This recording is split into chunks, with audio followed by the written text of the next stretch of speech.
हाय दोस्तों, कैसे हैं आप सभी। मैं डॉक्टर अनव्यास फिर से अपने YouTube चैनल पर आप सभी का स्वागत कर रहा हूं और आशा कर रहा हूं सभी ठीक है, मस्त एंजॉय कर रहे हैं। थर्ड मोस्ट इंपॉर्टेंट क्वेश्चन लेकर आ गया हूं।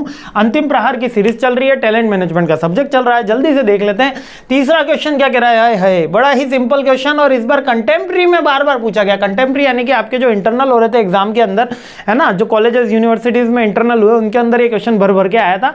ये था टैलेंट वर्सेज नॉलेज। अब टैलेंट क्या होता है कि इनहेरेंट एक्टिविटी होती है, इनहेरेंट होता है मतलब मेरे को बोलने की जो शैली है ना, जैसे मेरे हंसी मजाक करने की जो शैली है, जो बात करने का जो रवैया है, जो एक इनहेरेंट क्वालिटी होती है, ये डेवलप्ड होती है, बाय बॉर्न भी होती है, कुछ जीन्स के थ्रू भी आती है, आनुवंशिक भी होती है, और आप कह सकते हो कि अपब्रिंगिंग में भी हमारा टैलेंट इमर्ज हो जाता है ना। अब और नॉलेज क्या होता है, नॉलेज एक्वायर होता है। नॉलेज हम हमारी लर्निंग से, नॉलेज हम हमारी एटीट्यूड से, नॉलेज हम हमारे सोसाइटी से, सिस्टम से, हमारे टीचर्स से, हमारे फ्रेंड्स से, हमारी फैमिली से, हमारे पेरेंट्स से हम नॉलेज एक्वायर करते हैं। नॉलेज एक सिस्टमेटिक प्रोसेस होती है ना, कि कुछ नॉलेज को गेन करने के लिए हमको कुछ अटेंटिव लिसनिंग होनी होगी, ये करना होगा। जबकि टैलेंट के अंदर ऐसा कुछ भी नहीं होता। टैलेंट जो होती है इनबॉर्न क्वालिटी होती है। अब जैसे कि रिकी पॉन्टिंग, सचिन तेंदुलकर, वीरेंद्र सहवाग को छोड़ देते हैं, रिकी पॉन्टिंग, सचिन तेंदुलकर, रोहित शर्मा, इन तीनों में इनहेरेंट क्वालिटी क्या सेम है कि ये फ्रंट फुट पे पुल मार देते थे। फ्रंट फुट पे मतलब विदाउट इनका आई कांटेक्ट इतना शानदार था कि फ्रंट फुट पे पुल मार देते थे, है ना। तो ये एक तरीके इनहेरेंट क्वालिटी होती है। अब जैसे कि किसी के अंदर इनहेरेंट क्वालिटी हो सकती है कि वो थोड़ा सा जैसे कि मेरी अगर आप बात कर दो तो मेरे को बचपन से ही बोलना बहुत पसंद है ना, बात तो नहीं है, तो बचपन से ही बोलना बहुत पसंद है, इसलिए ये प्रोफेशन में आ गए ताकि यहाँ बोलने का कोई मतलब बोलने वाले, सुनने वाले काफ़ी मिल जाए ताकि हम हमारी बात कह सकें।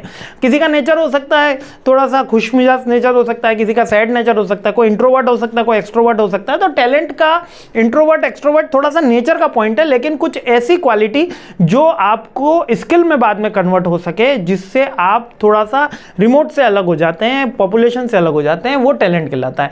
इनिशिएट एबिलिटी होती है, यानी कि म्यूजिक, आर्ट किसी के अंदर भी हो सकती है, साइंस किसी के अंदर भी। यूनिक कैरेक्टरिस्टिक्स होता है, यूनिक होता है, ये कहीं पे मिलना मतलब बहुत ही रेयर माना जाता है। और इसको डेवलपेबल, यानी कि हो सकता है कि आपके अंदर अच्छा हो सकता है आप बोलने में अच्छे हो, लेकिन आप इसको और अच्छा प्रैक्टिस से और अच्छा कर सकते हैं। अब क्रिकेटर जो थे सचिन तेंदुलकर साहब, वो हो सकता है पुल मारने में बचपन से काफ़ी अच्छे रहे हो, लेकिन जब उन्होंने प्रैक्टिस करी, जब वो कोचिंग में गए, जब उन्होंने टेस्ट मैच खेलना शुरू किया, जब वो डेली 500 बॉल फेस करते थे, तो इन्होंने इसको अपलिफ्ट कर दिया, उसको नेक्स्ट लेवल पे ले गए, तो वो डेवलपेबल होता है टैलेंट, ठीक है। और स्किल डेवलपमेंट का फाउंडेशन होता है। अब नेक्स्ट क्या होता है, नॉलेज होता है। नॉलेज एक सिस्टमेटिक वे से एक्वायरिंग प्रोसेस होती है, एक्वायर्ड इंफॉर्मेशन होती है, लर्न होती है, और ये ट्रांसफर करा जा सकता है।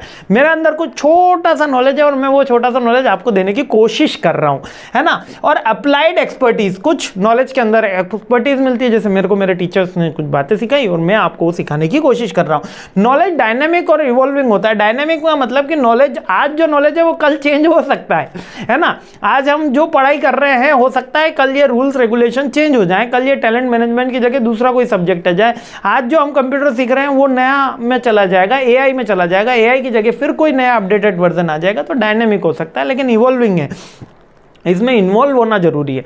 नॉलेज जब तक नहीं आएगा जब तक आप इन्वॉल्व हो, जब तक आप मेरी बात ध्यान से नहीं सुनोगे, तब तक मैं कितना भी कोशिश कर लूँ आपको नहीं सिखा सकता। दुनिया की कोई ताकत आपको नहीं सिखा सकती, है ना।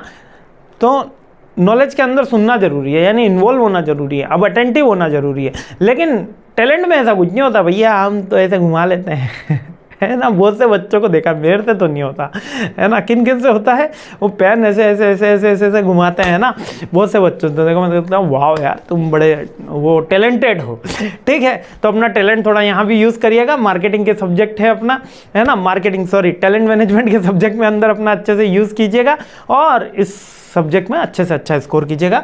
ये टैलेंट और इसके बीच में अब इसका कंपेयर कर दिया जाए तो टैलेंट जो होता है वो बचपन से होता है, जबकि नॉलेज हम एक्वायर करते हैं, डेवलपमेंट कर सकते हैं टैलेंट का, और नॉलेज भी डेवलप भी किया जाता है, लेकिन ये एक्टिविटी लर्निंग एक्टिविटी है, ठीक है। टैलेंट का एप्लीकेशन आपकी डिफरेंट फील्ड के अंदर डिफरेंट योर आप कह सकते हो कि पॉइंट ऑफ व्यू से होता है, लेकिन नॉलेज का जो होगा वो रेस्पेक्टिव फील्ड के अकॉर्डिंग होगा, जिसमें हमने रेस्पेक्टिव फील्ड में वो नॉलेज अर्न किया है, ठीक है। नॉलेज को आप ट्रांसफर कर सकते हो, टैलेंट को ट्रांसफर नहीं किया जा सकता, है ना। टैलेंट ऐसा नहीं है कि उसको ट्रांसफर किया जा सकता है। टैलेंट जो है वो है, जो मतलब हो सकता है जीन्स के थ्रू ट्रांसफर है, लेकिन बेसिकली बुक के अंदर तो आपको नॉन ट्रांसफरेबल ही लिख कर आना है, क्योंकि वो यूनिक एबिलिटी होती है। ठीक है, आई होप समझ में आ गया है आपको, कोई दिक्कत रही नहीं, बहुत इंपॉर्टेंट क्वेश्चन रहा। चलिए अगले क्वेश्चन पे हमला बोलते हैं, सीरीज आगे बढ़ाते हैं। जय हिंद।